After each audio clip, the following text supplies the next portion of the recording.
Hey guys, thanks for going on this nerd journey with me. If you want your episodes ad-free, go to makemeanerd.com/join and hit that button. Hooked on you, baby, you're golden. Time moves, I never noticed. Just can't get enough. Got me wonderstruck. Welcome to Make Me a Nerd. I'm Mandy Kaplan, a mainstream mom whose mission it is to explore the world of nerd culture that I've been missing out on and afraid of my whole life. If you are new to this podcast, welcome aboard. The concept is quite simple. I'm a person who likes Taylor Swift and fantasy football and reality TV. I have not explored sci-fi, fantasy. Oh, my guest is rolling his eyes at all the things I like. We're off to a good start. I haven't been a classic nerd. This is my journey. I have friends and colleagues and total strangers come on and try to make me a nerd about something. This episode with the incredible Jason Yeung, returning guest, voiceover artist, this one's a little different because I begged him to come on knowing that he had worked at video stores. And I used Jason, he doesn't know this. I wanted to see this movie, The Last Blockbuster. And I said to Jason, you must love this movie. Come on my podcast. And here he is to nerducate me about video store culture. Jason Yeung. Hey, thank you. And I wasn't rolling your eyes at the stuff. I was rolling my eyes because of fantasy football season's coming up. And I just learned I'm drafting first in my league. And I don't like going first. I think going first is the worst position that you can draft in fantasy football. But that's neither here nor there. We're here to talk about Bijan, Gibbs, Chase. What are you doing? Oh, smart money tells me to take Bijan, but I don't know. The first round pick is always the worst. Yeah. In my league, we've been playing together for 10 years. The first pick has never won the championship in all the 10 years we've been playing together. And so I'm like, yeah. No, I'm already cursed. Cursed. That's what I do. I have thought about, because I've done a couple of episodes of this show, like in reverse, where I make someone a nerd. Tommy Metz, for example, my friend of show, one of my best friends, really knew nothing about Taylor Swift. So I had him watch the Eras concert and I nerducated him about Taylor Swift. And I've thought, could I get a fantasy football newbie to come on and I could nerducate them? But I really don't know how that would work because I don't necessarily want to just watch the league or anything. I want to like recruit, someone who says, "Oh, I don't get it. I don't know it." Yeah. Oh yeah, take that person, drop them in with another group of people who know what they're doing already, and see how far they can go. Because I can't tell you how many times that I've played fantasy football, and like one of my friends who was like, "I want to join. I've never played before," and they win. They auto draft. So they don't know what they're doing. Yeah. Oh my God. My first time playing, I didn't know what I was doing. I drafted a kicker the first round because I was like, this kicker is the highest rated player in the thing, according to this app that I have. Amazing. In the first round. And I came in second place that year in the league. I had no idea what I was doing. Drafted a kicker first round. I was picking eighth, and everyone, the reason I remember it so vehemently is because I got so much crap from the guys at work. And these were the people, and I was working at the video store at the time. So it was all a bunch of employees at Hollywood Video back in the day. And I got ragged on so badly for the first 4 weeks of preseason that when the first week came out and I won, shocked. They're like, this is stupid. Jason is the worst player ever. How is he winning? And I got to second place that year. I almost won it all with a kicker as my number one pick. Well, I'm glad you didn't, because I can continue to believe in the fantasy football gods. But you mentioned working at Hollywood Video. Was that a chain like Blockbuster, or was it a privately owned? Yes. So it was a chain like Blockbuster. At the time, it was the second biggest video store chain in the world. They had 4,000 locations or so. Oh, wow. At their height. And they were competing with Blockbuster directly. My first store I worked at was across the street from a Blockbuster. And so I actually got to know the managers there and stuff like that. And we had, competitions and release days and stuff. It was such a fun time. But yeah, it was their main form of competition, and it was a great experience. And oh my God, watching the last Blockbuster, it brought up so much nostalgia. Like I didn't know that the last Blockbuster was in Bend, Oregon. I thought it was in Alaska. Hmm. And so that shocked me. But it also made me think like, how far is Bend, Oregon from me? I can go there. I can road trip up there and see it because like I it brought back so many emotions and feelings for me in that first Yes. job and just the video store experience that nobody gets to see anymore, which is it's so sad that it's not around anymore. Yeah. Based on this movie, the last Blockbuster, which is a documentary from 2020 about actually the only existing Blockbuster store.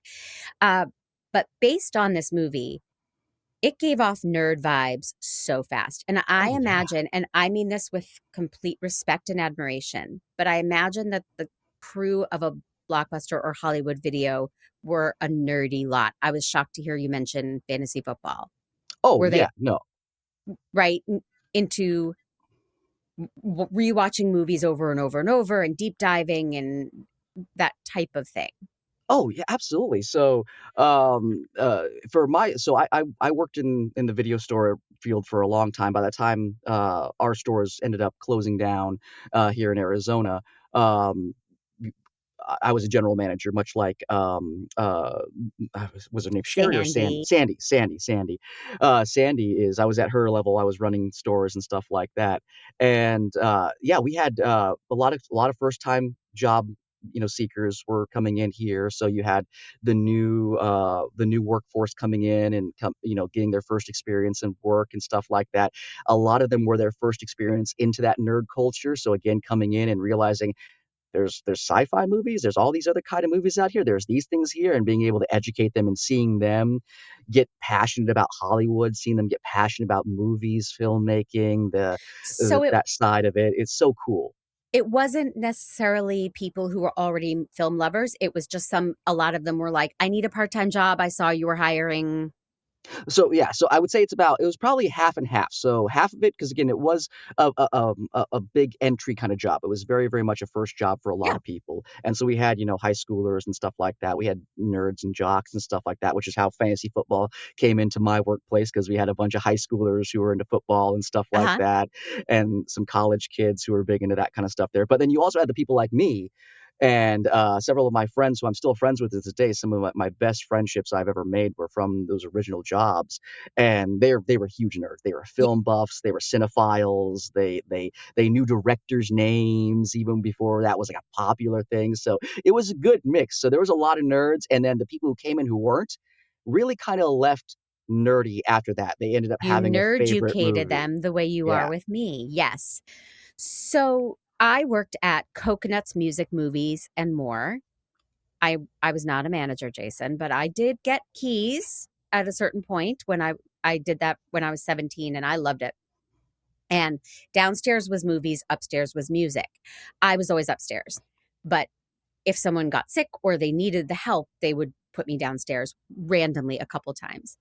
They came downstairs. We got to pick what movie to put Oh in the yeah. store, right? On the screens. So um and I think it had to be from returns. You couldn't just open a movie and pop it in like you probably could at a Blockbuster. Ours was like you had a certain pool. And my manager came down and I was watching a JFK assassination documentary. And that is a nerd topic for me. And he was like, "What are you doing? You're supposed to watch something popular and exciting that gets people to want to rent it or buy it or whatever." And I was like, "Oh, sorry. That's what I was watching." So, That's a bold choice. That's a bold choice. If I was your manager, I probably would have said the same thing. yeah, Why? Why I were was you not sent watching? downstairs after that, I don't think. Knowing me, it would have been like singing in the rain. But yeah. Uh this this movie, The Last Blockbuster, is yes, it's about this one store and Sandy Harding and her family and how they've maintained it all these years. And I really liked her. I liked the family. I Oh, was into that. But it's also about this culture that is dead.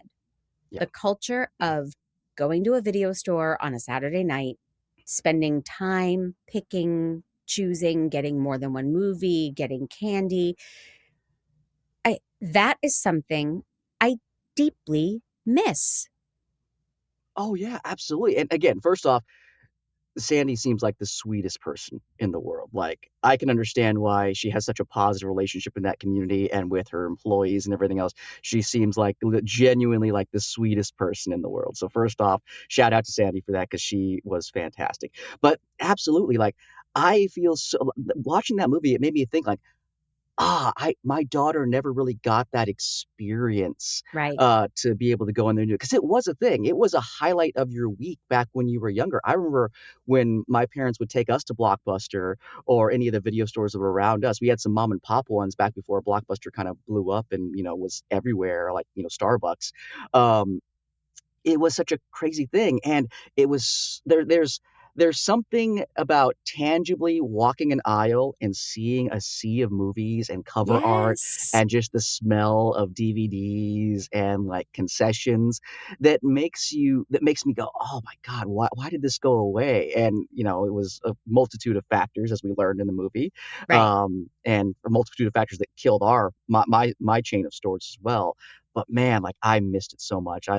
It was a staple of, I think, society at that time that, you know, if it was still here, it would solve so many problems. I'm gonna say it right now. It would solve so many problems right now because being able to spend time with your family, go around, make important decisions about what you're gonna watch for the next 3 days, Yep. committing to them and having to commit to them, you don't see that anymore. Well, it's also contributing the demise of the video stores contributes to all of us lacking social interaction, Mhm. lacking being in a community, talking with people. And it's very upsetting to me we're all staying home and streaming. We're all on our screens rather than communicating or meeting people. I was in a lobby of a an audition the other day, and I'm accustomed to chit chat. And I looked around and I was like, so where's everybody from? Oh, nope, nope. They were all on their phones. No one wanted to talk or get to know anybody. And it broke my heart. And I feel like that's where society is. I get it. But if we could open up video stores again, people would go out in the world again and talk to people. Absolutely, and I was telling my daughter the same thing, after we watched it 'cause I was watching and she walked in, she's like, "Oh, you used to work at one of those places too." I'm like, "Yes, I did, thank you. It was like 10 years of my life. My goodness, child, Hmm. come on." But, like, going in there, like, you had like, as a kid for me, like, I remember, like, it was such an important decision, and it taught me how to socialize because I had to actually go and I knew the people's names at the stores that I go to.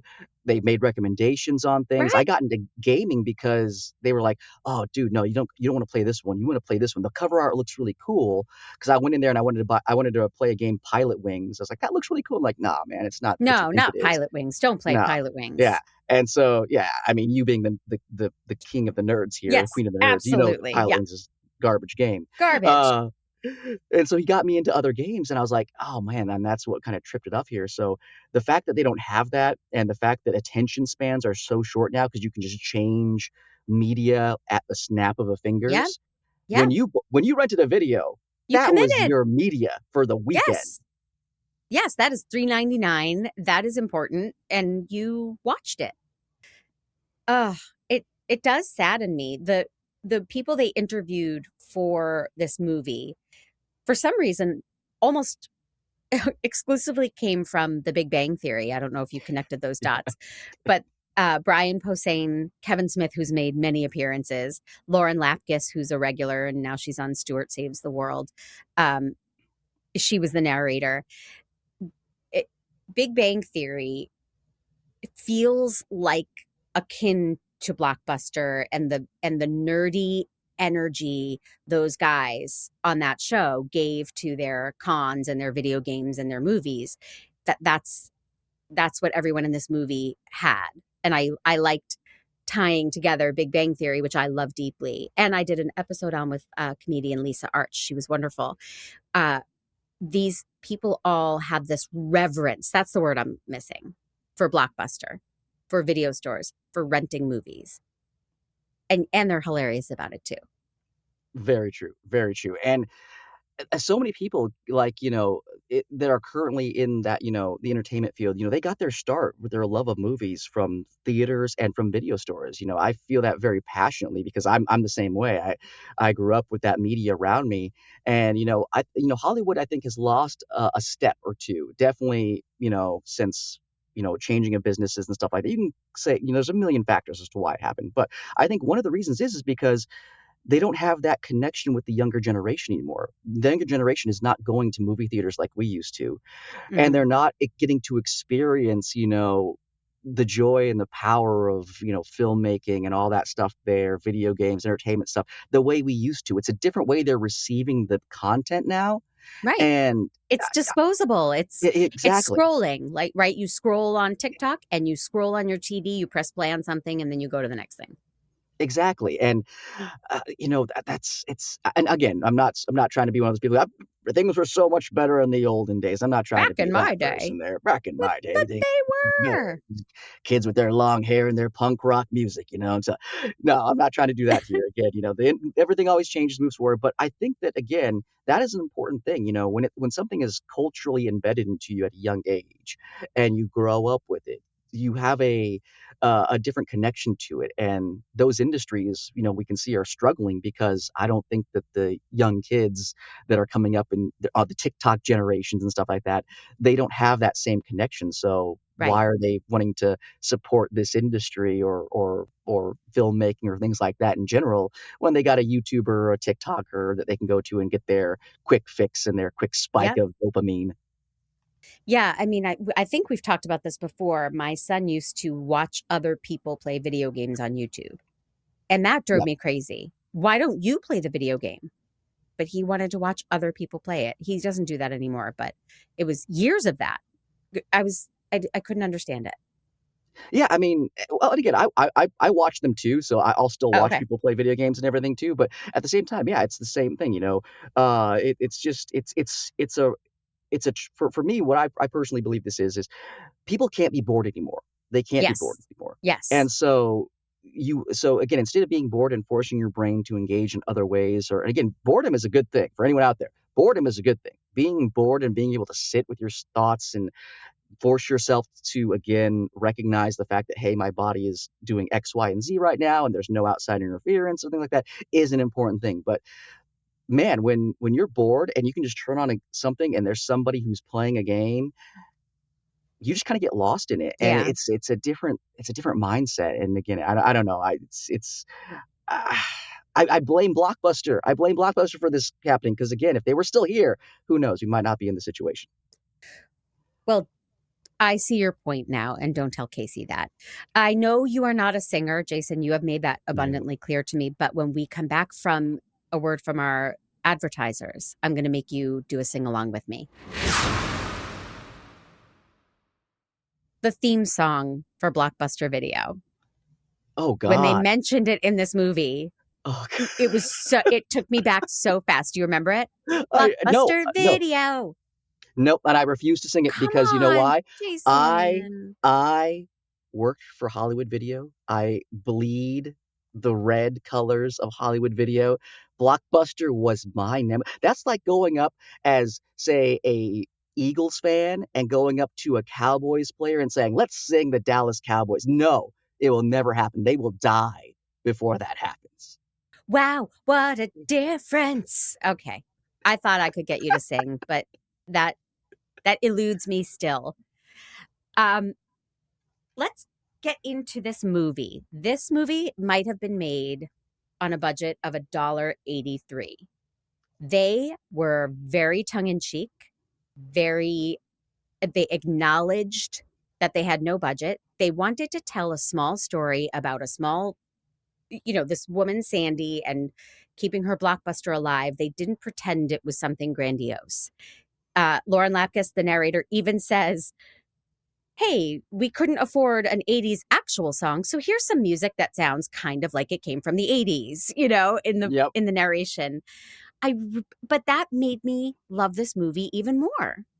absolutely. I think, and again, obviously it's not a choice in that they had a budget that's razor thin. They have a budget that's razor thin. You make do what you can. But I think it was a very, very smart way to acknowledge it and to straight out and come out and say, we have no budget for this year. We have these kind of things because that's exactly what the people, who are working in those stores are saying.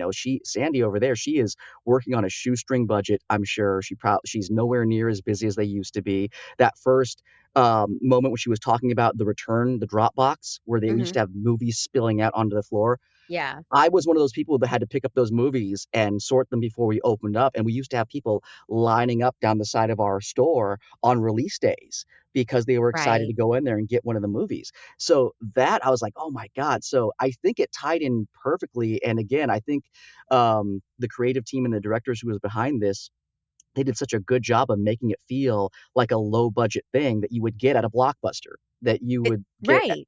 It was perfect. It was beautiful. They even used popsicle sticks they would tape on like the president of the company was named blah blah blah, and they would Yep. put his face on a popsicle stick and pretend he was talking, but just to make it more entertaining and take any pretension out of it. No.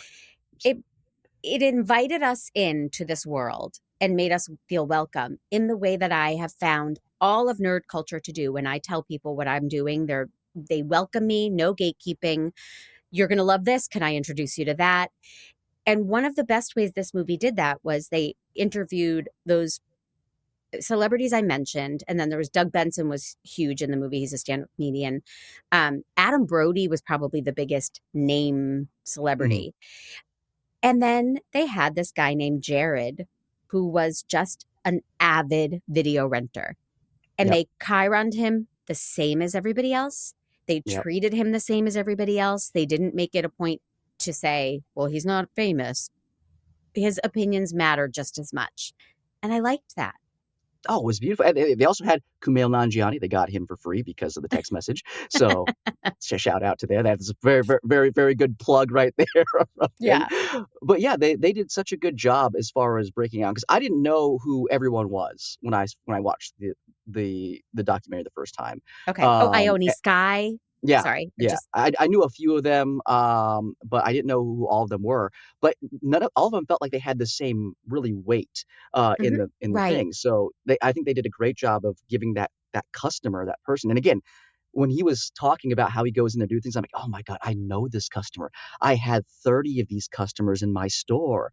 I knew them by first name. I got so familiar with my customers. And granted, I'm also a big people person, so that also helps. But like they would come in and I would learn about their grandparents. I would learn about some of them shared their medical history with, which was unprompted. I had one lady come in, she was the sweetest person, but she started talking to me about her gallstones and all these other things that I wanted to know nothing about at the time. But she was the sweetest lady. And, I would recommend movies and things for her. And I recommended games for her grandkids because she used to watch them and stuff. And it became really like family there. And you really get that sense of how important these things were to that customer So and you know what it's like. where your store closed, where do they all go to get that interaction? I hope not just to a bar, but it felt like Cheers, Yeah, right? Or yeah. I'm not telling you what your life felt like, but this movie, the way they portrayed video stores, it's like, yes, you could talk to the bartender, you could talk to the other regulars that you saw every Friday night. What where did you go? Where did they all go to get that fix?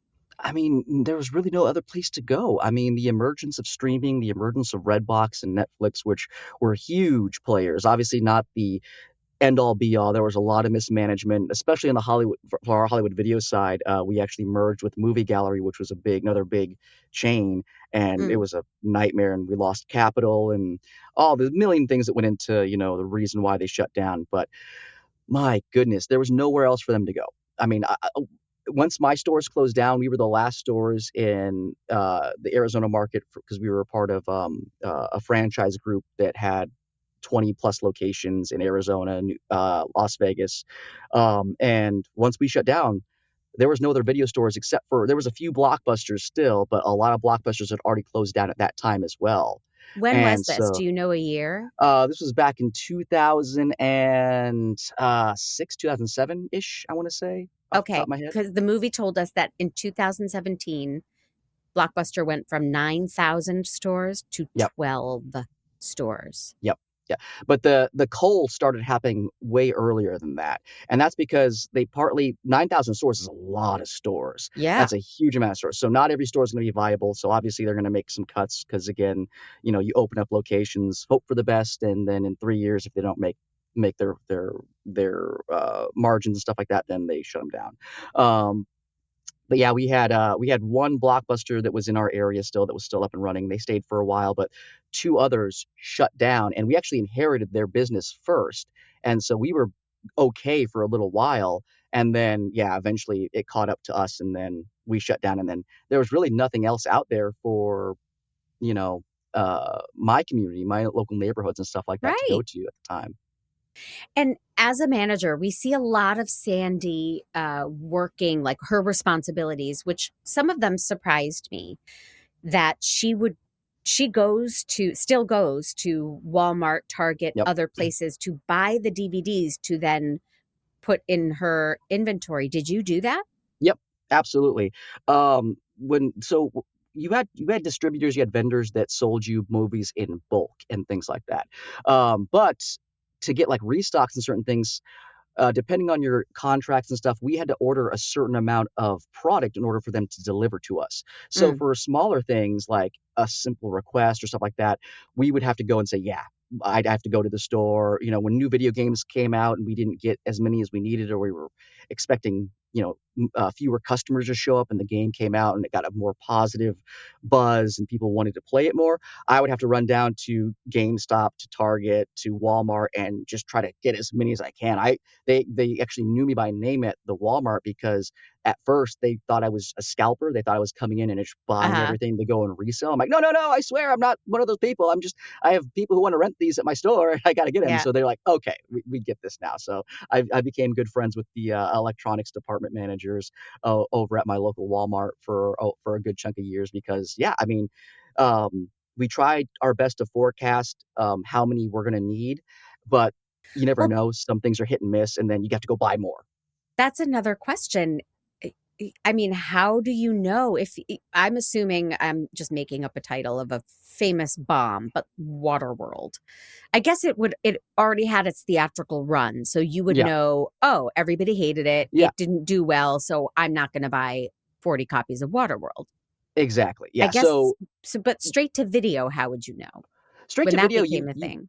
straight to video, you typically do less back in the day. So back in the day, before streaming was popular and before all these things, that we have, we had a lot of reliance on what our vendors were saying about market trends and then how the movies did in theaters. So for the bigger Hmm. ones, we could kind of forecast better. For the smaller ones, we always erred more on the side of caution because the to run a video store and at least back in the day, the overhead costs were astronomical. I mean, that was a big factor in what killed a lot of these things. They had debt that they borrowed against, but a lot of businesses borrow debt against their debt and stuff like that. Because you were also only charging $3.99 to rent a movie, so it's not like, Exactly. oh, I just need to sell one Porsche and that keeps the door open for another month. Exactly, and we're renting at $3.99. That's not a full $3.99 that we make. We have the cost of getting it in, we have the licensing agreements, we have all these Right. other things, and a big factor of a lot of these things was the rents in some of our buildings were absolutely astronomical. I mean, the rent in our building at the time was around $12,000 per month Mm. just to be there, Hmm. and so when you're looking at $3.99, a shrinking market, bad decisions by upper management, inability to adapt to streaming culture and Netflix and Netflix and Redbox. I mix those together. Um, is Netbox. it's very very tough to maintain any kind of level of business. And I think Bend, Oregon, and I think the documentary did a great job of describing the community and making it feel like, man, this is a community that is like it feels slower pace, it feels more intimate, it feels more like your neighbors. And that's why I think that video store, along with their amazing manager, Sandy, is able to survive Yeah, versus bigger cities. absolutely. I agree. I want to talk about a very controversial topic that might have contributed to the demise of Blockbuster. I'm not going to tell you what it is. It's going to be very sexy and it's going to happen after this. Welcome back. I want to let everybody know that Make Me a Nerd is a production of True Story FM, engineering by the peerless Pete Wright. My theme song is Wonderstruck by Jane and the Boy. And I would be very, very grateful if you're listening on Apple Podcasts, if you could write a review and leave 5 stars. That helps other people find the podcast. And if you're feeling extra supportive, listen up, folks. There's a club.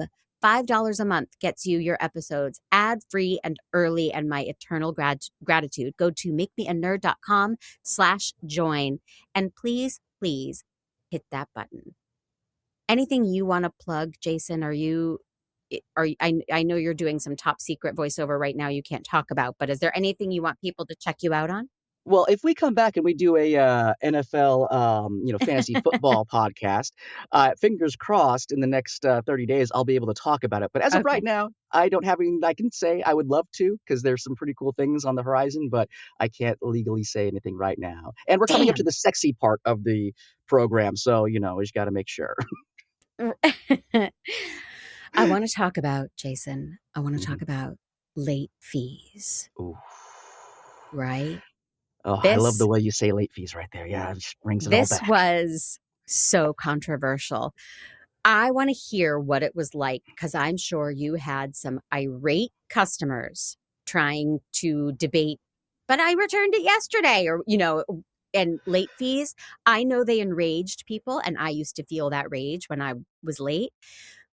But I've turned around since this movie. But what was it like dealing with customers complaining about late fees? Talk slow. Yeah, so oh my god. So let me tell you a little bit about, just how I dealt with these customers and how they Hmm. decided, how I got them to pay their late fees. Because you pay for quality, and I'm the best quality you get. Um, no, so, yeah, late fees were always a sore point, and again, I remember when I first started working there, I got anxiety, like, when I saw the customer's name pop up, and it popped up with a little red flashing emblem saying, "You owe $3 for a late fee." I'm like, "Hey, you have a late fee? There's a late fee?" I was so, like, timid about it. My first Yeah. manager was like, "Bro, what are you doing?" I'm like, "Oh, I don't wanna make them upset." It's like, "No, 90% of people don't care. They're gonna pay it, and most of the time, it's only a couple of bucks because they were late on a thing."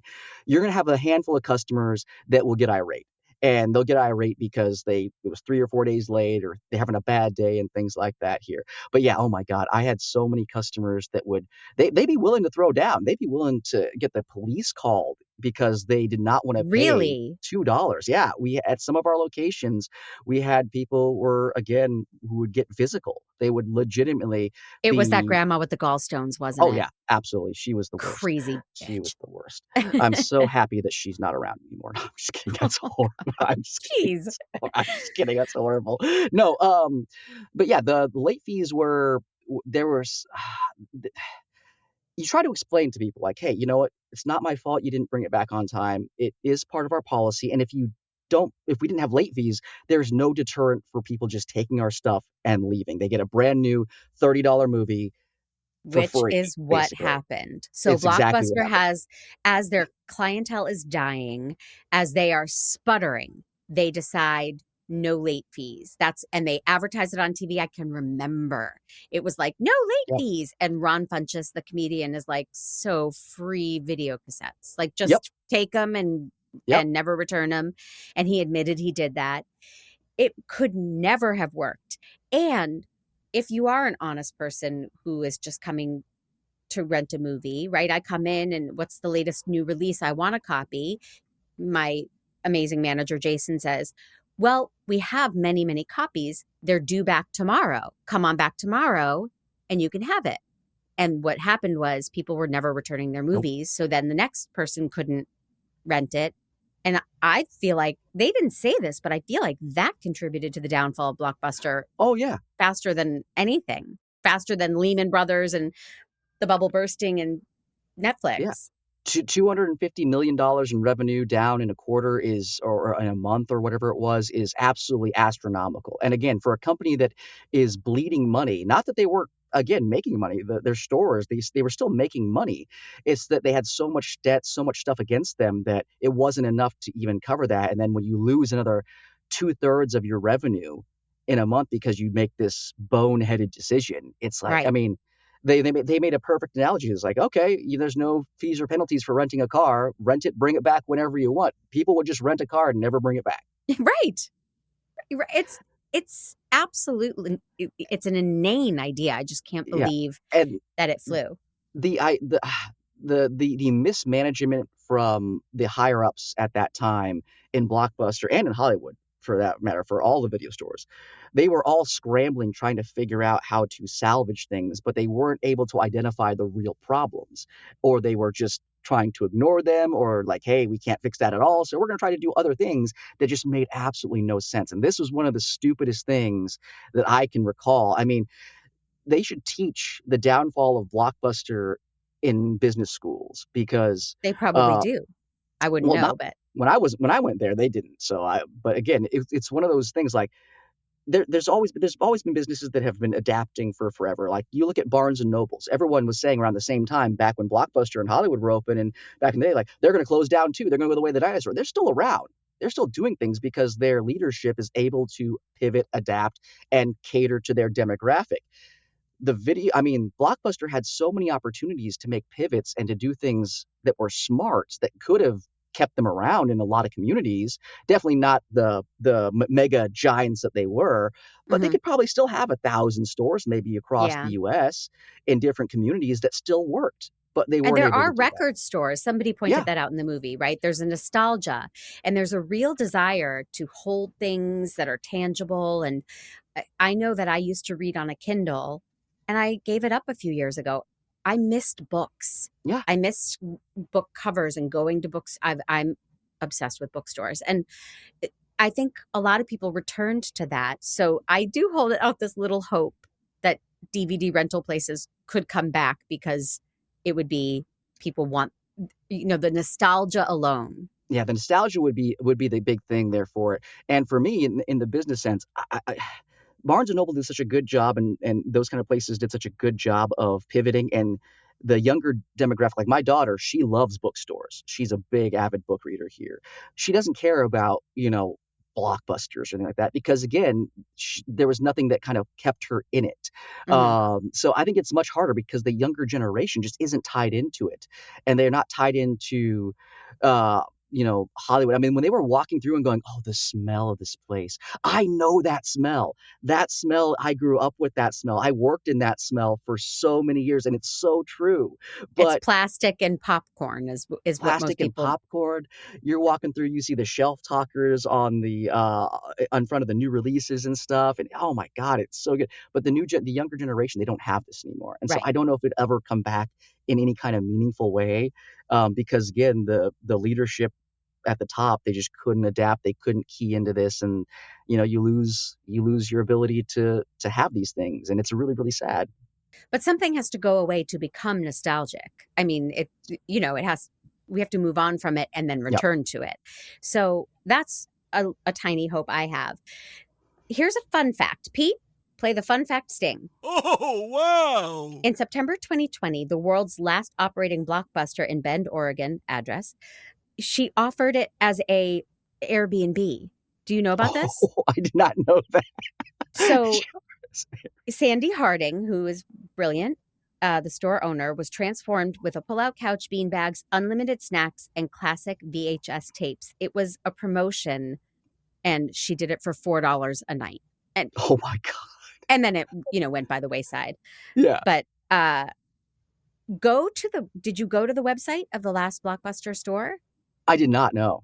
Oh, they have merch out the wazoo, one of which is the candle that smells like Blockbuster Video. Oh my God. Okay, now I'm gonna have to go Got and to go buy buy your that. I gotta go candles. buy my candle. They have Ugh. great, uh, just nostalgic stuff, and also sweatshirts and hats and stuff to support Sandy and support this store. And it says, even if you can't visit Oregon, you can still call the store's callgorithm. And then here's the phone number for personalized human movie recommendations. Should we call? Oh yeah, we should call. Okay, We I should don't know absolutely what we should this is going to absolutely be. call. We should If absolutely call. if this bombs, Pete, just cut it, please. All right. So I will dial 541-385-9111. Thank you for calling the last Blockbuster. We are located at 211 Northeast Revere in Bend, Oregon. Our store operating hours are Sunday through Thursday from 10:30 a.m. to 8 p.m. and on Friday and Saturday from 10:30 a.m. to 9 p.m. Do you think that's Sandy If you're herself? calling about an online Sounds order, like her please voice. press 2. Sounds like her If you're voice. calling to speak to a sales associate or a store member, please press 1. Okay. That didn't work. It said callgorithm, so I thought it was going to be like, hello, Yeah, like, welcome to yeah, Blockbuster. yeah. If you like romance, press 1. Tell us that we're voice actors we were expecting. Right. That's like, I miss movie phone. Right? I miss movie phone so much. That was so fun calling up movie phone. Hello, and This, thank you for calling movie phone. yeah, this all made me, that was pretty good, Jason. This Mhm. all made me really nostalgic. She still works some things on floppy disks and her staff doesn't know what they are. Sandy, just everybody watch this movie. She's so inspiring. She's very down to earth, but she gets really used to the fame, which I like. Oh yeah. She's Yeah, like, oh, I've done 500 interviews. she is Yeah, so natural when it comes down to like just being in front of a camera. Like there's no nerve. I mean, media again, savvy. there's probably some nerves in there, but she masks it so well. She's comes off very natural and very authentic, And she which gets a is tough. makeover, Yeah. right? When the movie starts, she has long, scraggly hair. And then when they start interviewing her, she's got beautiful hair.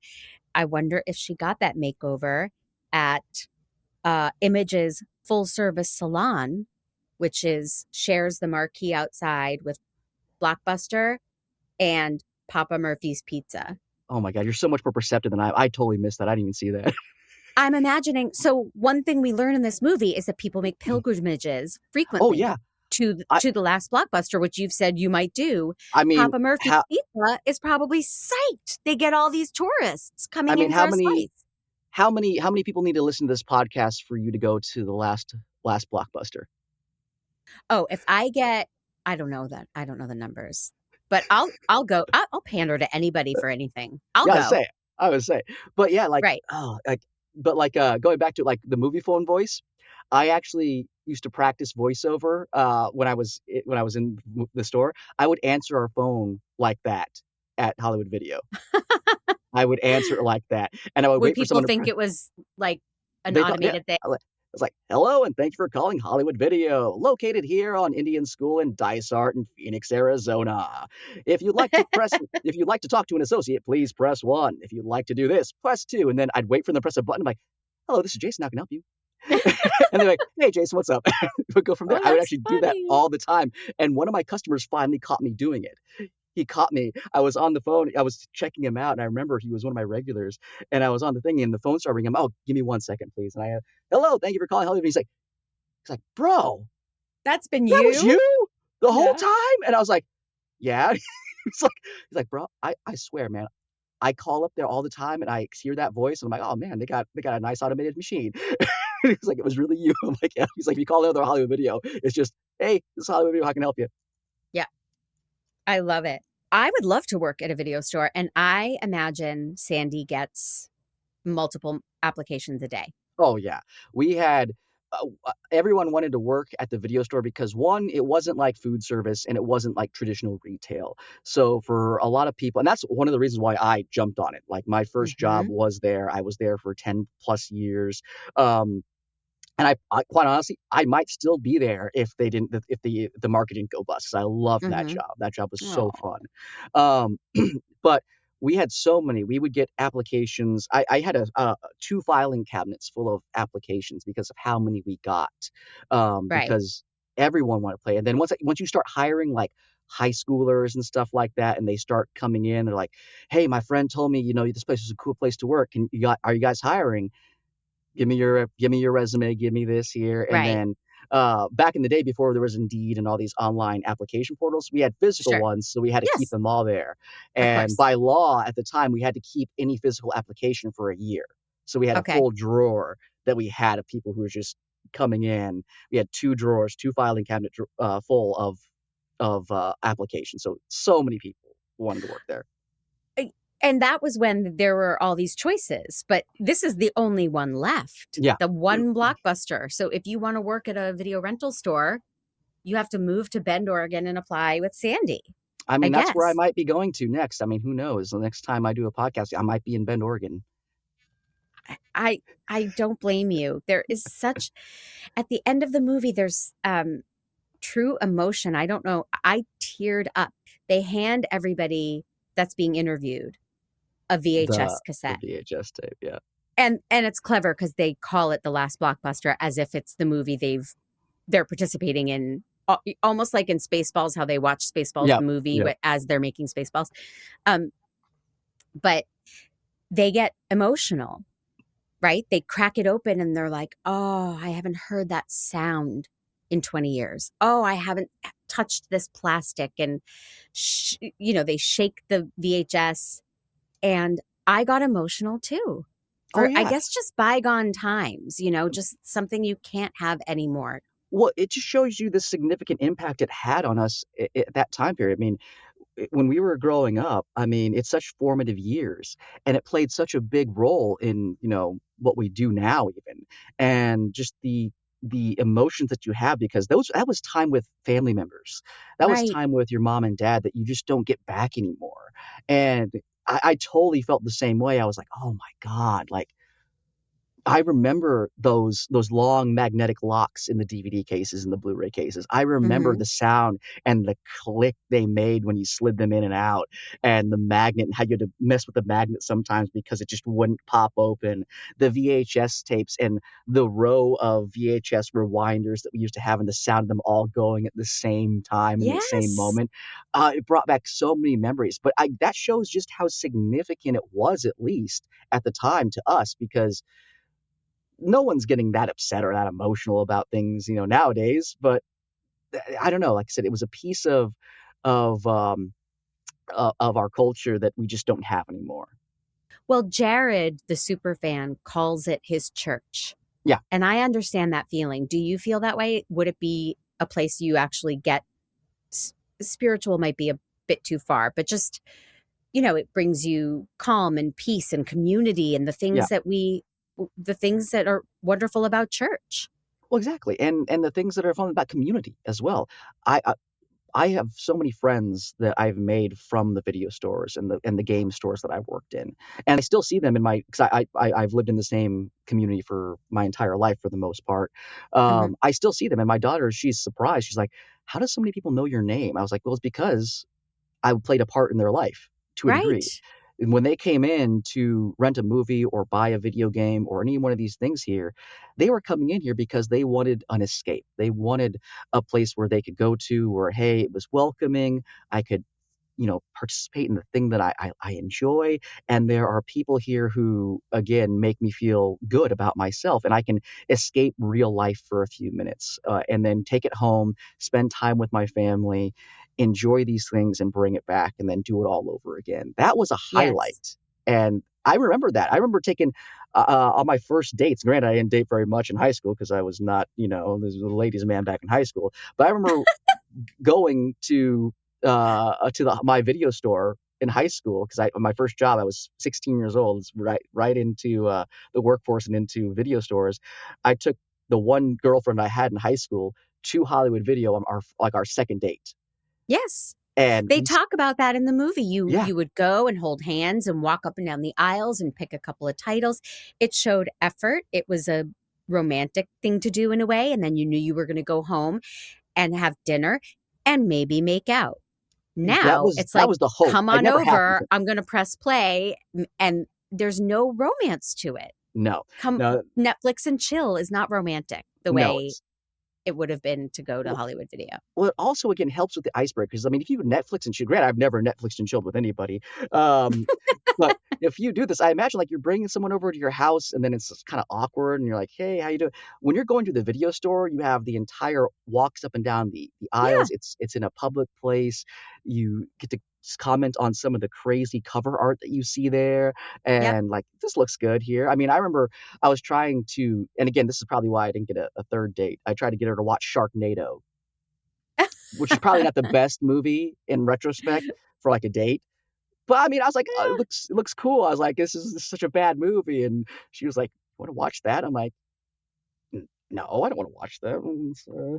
So yeah, it brought back so much nostalgia for me, and I feel bad that the newer generations don't get that, and it's not in communities anymore. Yep. So wrapping up, this movie, it doesn't have a very good rating on Rotten Tomatoes, which I was shocked by because I thoroughly enjoyed it. Did you like the movie?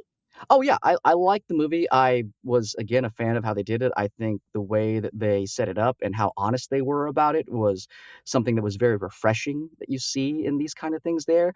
But I also get why it wasn't very popular, and that's because again, not everybody. One, it was low budget, so they probably so I didn't even know about this movie until you told me, and I worked in the Hmm. industry. Hmm. I worked there. And then number two is the younger demographic, they don't, last Blockbuster, whatever. I remember I was doing a training call for my game stores, and I was talking about like, our philosophy of how we go about customer service. It's like Cheers, where everyone knows your name. You walk into a place and they're always glad you came. And the average age was like 16, 17 years old Right. for this training group Right. here. It was like 12 kids. And they're like, what's that? I'm like, it's Cheers, like the old bar, like the old like movie stores where you used to go down there and people know it's like there were movie stores. I'm like, you all are the worst generation ever. My God, Oh. I'm ending this call right now. You're all fired. There's no tie-in for them. They don't care about it. And Hmm. so I think that's also part of the reason. One, it wasn't marketed highly, and Right. two, younger people and people who are interested just didn't know about it or don't care about it. That sucks because I Yeah. enjoyed it and you enjoyed it. And it really brought back really fond memories and it sparked a great conversation. Thank you for sharing all of your video store knowledge and love with me. And we're done here. I can't believe it. It was so fun. But yeah, I mean, I might, like I said, I might take a road trip up to Bend, Oregon to see it before anything else happens to the last Blockbuster. It's an endangered species, the last Blockbuster. Watch the documentary, support it Yes. because it's so Go to the important. website, buy your Be Kind Rewind t-shirts. Yep. Let's all support. All right. Thank you, Jason. You're so wonderful. And Thank you. you all for listening. Until next time.